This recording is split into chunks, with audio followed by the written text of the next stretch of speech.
Sekulorum. Amen. Ang nagdasalin natin ang makaite, ang ating Salmo 91, awit ng pagtitiwala sa Diyos. Siya naghamad ng pagpupok ng kataas-taasan at mananatili sa kalinga niyong makapangyarihan.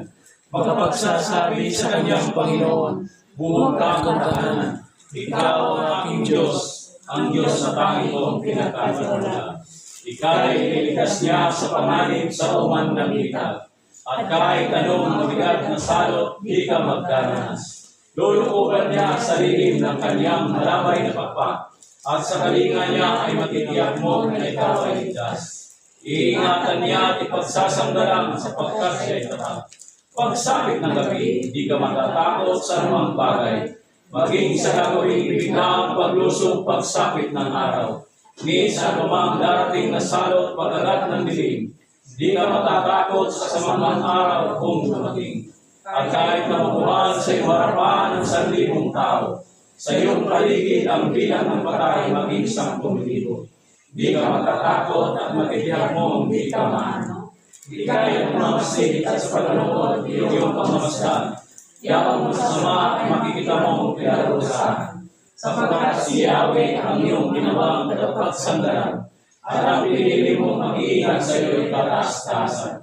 Di mo aabutin, di kayo mapahamak at walang daratal. Na kahit anong uri mga paghihirap sa iyong tahanan. Susugurin niya ang maraming anghel, sila ang susubaybay. Kahit saan dako ikay maparoon, tiyak iingatan. Sa kanilang palad, itatayo ka at silang magtataas. Nang hindi masaktan ang mga pano sa batong matalas. At kahit ang tapanan mo ang maliyon, sa babagsik, di ka maano sa mga serpenteng liyong mababalis. Ang sabi ng Diyos, aking ililigtas ang tapat sa akin. At iingatan ko ang sinumang taong ako'y kikilalanin. Pag sila'y tumawag, laging handa ako na sila'y pakinggan. Aking sasamahan at kung may layan ay sasakuluhan. Aking ililigtas ang bawat isa ay parangalan. Sila ibigyan ko agad tipulaan ng habang buhay at makikitiyak ng kapamilya ay kaligtasan. Amin. Salamat sa Diyos. Salamat po sa inyong mga pangako na inyong tinutupad sa mga araw na ito.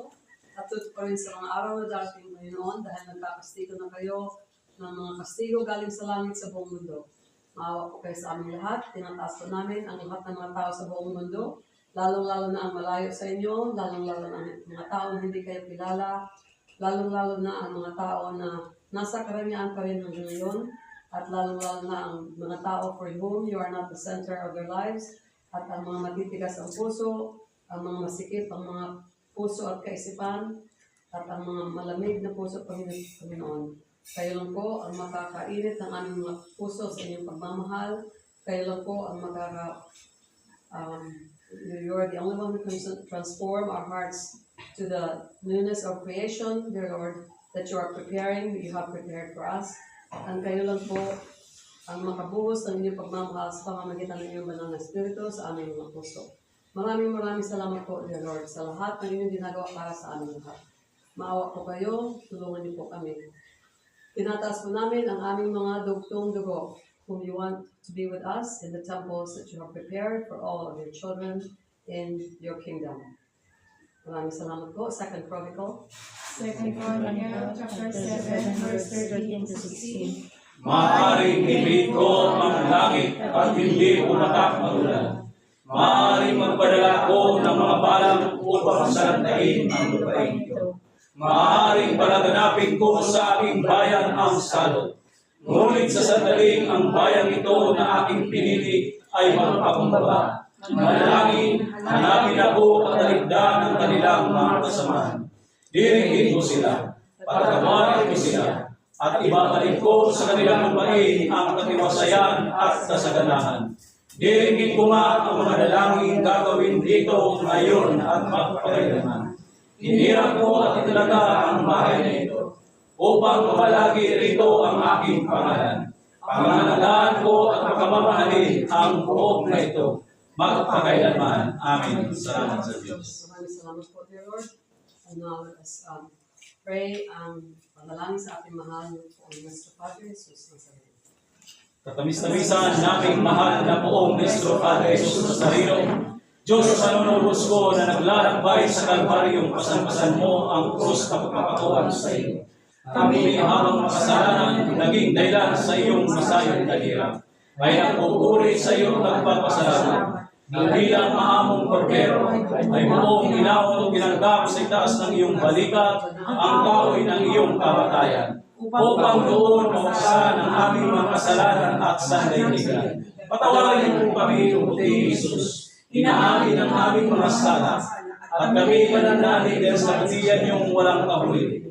Ikasan niyo po ng iyong banal na dugo. Iniibig kita sa higit sa lahat ng bagay. Ipinapangako na kami magiging matapat hanggang sa oras ng aming kamatayan. Patubayan niyo po kami, O Diyos, ng iyong biyaya.